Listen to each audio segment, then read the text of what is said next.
Guys, is AC Milan's Mike Maignan going to be Manchester City's new goalkeeper? The news that came out earlier this morning is that if Ederson does leave Manchester City this summer, obviously he's been rumoured to potentially leave, then City will move for the AC Milan goalkeeper. Now, I just want to put it out there straight away.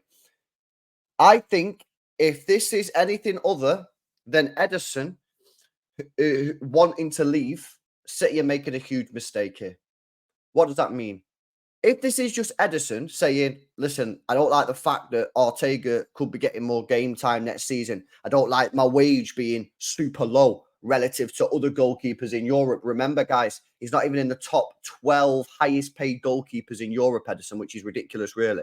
If it's anything other than the fact that Ederson legit actually just wants to move, then City are making a huge mistake here. Pep Guardiola should do what he done to Kyle Walker and take Ederson out and wine and dine him, mate, and tell him that we need him to stay. I'm telling you now, people underestimate just how good Ederson is for this team. People underestimate just how difficult it's going to be to find an adequate goalkeeper. People look at it and go, oh, don't worry, if Ederson leaves, we've got Ortega. Look what he done in the final. I've been telling people for weeks, man. I've been telling people for weeks, being a solid number 2 goalkeeper, yeah, and translating that into being a number 1 is not the same. It doesn't work like that. It doesn't. And I know people will be like, well, LB, what you're about? At the end of the day, it's just playing as a goalkeeper. Why is it different to playing 5, 10 games a season and playing 50? It just is. I can't explain it to you. I'm not a scientist. I'm not a psychologist, but it's different. I'm not saying that if Ortega become our number 1 goalkeeper, that he wouldn't be good. I'm not saying that. But don't expect him to translate the form that he's had being a number 2 into number 1. Because if it doesn't happen, don't be sitting there shocked, going, oh, I wonder, scratching your head like, oh, I wonder why that happened then. Because he was decent as a number 2. Yeah, because being a number 2 is different. And to take it to the extremes, being a number 3, Scott Carson is different to being a number 1. Now, that's taking it to the extreme, but it's the same principle. It's a different job. It's a different role. Ask Liverpool fans. Kelleher, the goalkeeper who replaced Alisson when Alisson was injured, done a fantastic job for Liverpool. Did they want him to be the number 1 if Alisson leaves? Probably not. Because being a number 2 is not the same. Now, if Ederson does leave, there is a conversation there to be had, I accept, about whether Ortega should be given that opportunity. And I'm not sitting here saying he shouldn't be given that opportunity. Well, what I'm saying is, that discussion should only happen if Ederson is convicted, if he's got a conviction that he wants to leave. We should not be having that conversation if it's a case of Ederson wanting a pay rise, which is more than entitled to get, by the way. He's been here a long time and he deserves it. Yeah, he deserves to be top 3 paid goalkeepers in world football, not even in the top 12, not right. Or if Ederson's saying, listen, I'm not happy with these rumours that are going around. And you've all seen the rumours. Let's not act like we've not. That City are maybe prepared to give Ortega a few more minutes next year. If he's saying, no, I don't want that. I want to be the number 1. I want the minutes. Then we should stick with him. City should stick with Ederson. We shouldn't be letting him go unless he's absolutely desperate to leave. And if he is desperate to leave, we should be doing everything in our power to convince him to stay before we accept defeat. We shouldn't just be letting him go and say, oh, don't worry, we'll replace you. You know what I mean? That's not the right approach, man. Ederson is so integral to our game. I think he's massively disrespected. Is he the best shot stopper in the world? No. But by the way, he's massively improved on that. But there's no doubt in my mind that in world football, there is not a goalkeeper better with the ball at his feet than Ederson. And that is huge based off of how we play. I just think that some people are just massively underestimating how difficult it will be to replace him. And now people will look at Mike Maignan and say, oh, listen, it might work out. I'll just remind you, yeah, that Onana last season was being touted as one of the best goalkeepers around. He went to United and he's been fucking crap, mate. It's not that easy. Bravo when he was at Barca, mint, Cump City, crap. I just think that unless Ederson is literally saying, I ain't playing for this club ever again, I'm going, then we shouldn't be messing around. We're playing with fire is what we're doing here. Yeah, playing with fire. Get a new contract on the table, put the numbers on the contract that he deserves, which is top 3 paid goalkeepers in the world. He should not be on 90 grand a week, mate. Yeah, it's ridiculous. Get him on 200, 250K. He deserves it at the end of the day. Yeah. And if Ortega then needs to leave, Ortega needs to leave. Yeah. We'll make a nice profit on Ortega. We got him for free. Sell him for 30, 35 million. Easy. Get someone else in. We move. But I just feel like we're playing with fire a little bit here. So you have to let me know what you think in the comment section below. We've got some contract news here as well, guys, coming out from Tommy. City are open to renewal talks with Phil Foden and Rodri this summer over major new deals. Both contracted until 2027 and a huge pay increases involved. Yeah, I think this is the right move. Of course, you don't want to let players get down to 2 years, 1 year, 3 years away now until the contracts are ended. I think Phil Foden's knocking on the door to become one of the biggest paid players at the club. Same with Rodri, of course. So a 1 year contract extension for both of those players, for me, is definitely the right move.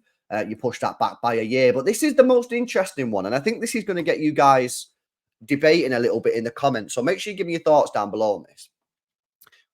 Once City have done their business, there will be a discussion on Rico Lewis being potentially loaned. City are both mindful and desperate to give him more game time, comfortable with his loyalty and mindset towards the club after his contract renewal. So he's contracted. What would you guys do with Rico Lewis?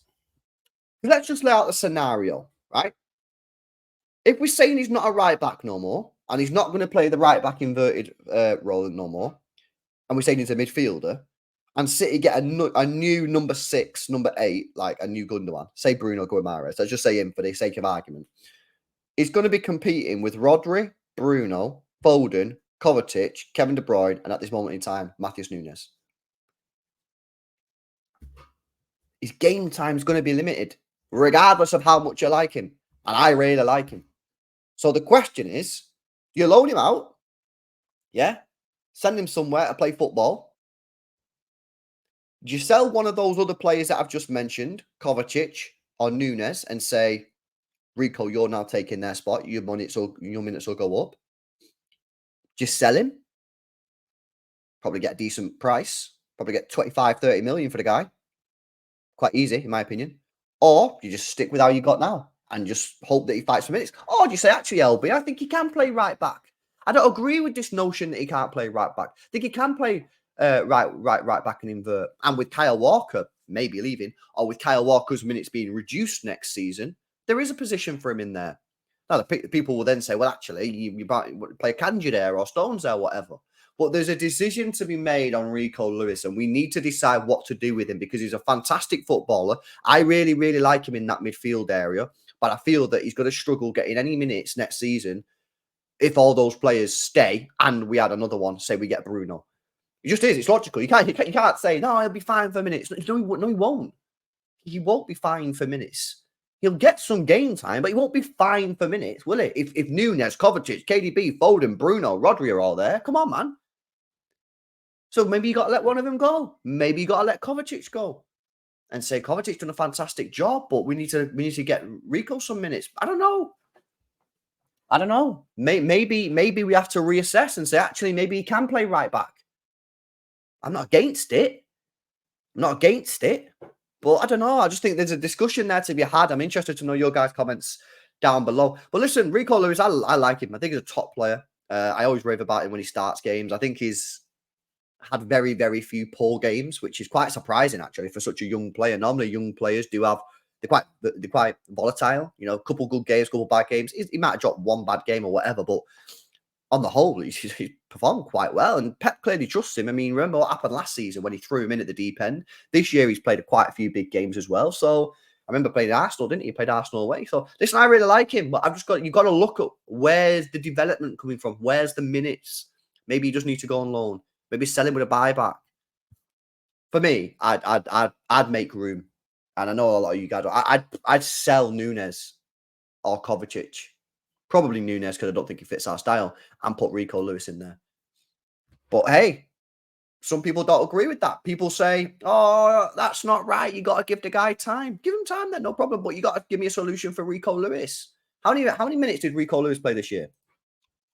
Anyone know? I'll tell you right now. Rico Lewis, minutes played, 2023, 2024. He played 1,606 minutes. That's actually decent, to be fair. That's actually pretty good. I mean, to be fair, he's 19. Yeah. He'll be 20 this year in November. That's not too bad, mate. How many minutes did he play the year before? Year before, 2022, 2023. He played, well, he played around 1,400 minutes. If you exclude the academy games, he played one. So he's had a slight increase there. But if the point is, if you bring in Bruno, those minutes are surely going to decrease. Unless he goes back to right back. We'll have to see, man. I really like him. I hope we don't sell him. I hope we don't loan him. I want him to get minutes in the City team, personally. I think he's mega for it. But yeah, let me know your thoughts in the comment section below. Loads to discuss. Ederson, what we doing? Do you think City are making a mistake here? Obviously, we don't fully know what's going on. If Ederson is just moaning about the Ortega situation, he don't want Ortega to get more minutes. Maybe he's unhappy about his wage. Do you think City are playing with fire? Or do you think, no, do you back the club to replace him? I'm just a bit skeptical. The guy's, what, 31? He's got another 7 years, easy. We're literally set for life with this guy, with Ederson in there. I just think we shouldn't be playing with fire. And unless he's literally saying, I want out, I want to leave, get the contract signed. Maignan, you happy with him as a replacement? Don't really know, to be honest with you. I personally wouldn't be. I'd just be whining and dining Ederson, giving him a pay rise. You're not going, Brev. We need you. Please don't go. Please don't go. You know what I mean? And just see what happens. But guys, let me know your thoughts in the comment section below. Smash a like, subscribe, and I'll catch you in the next one. Peace out.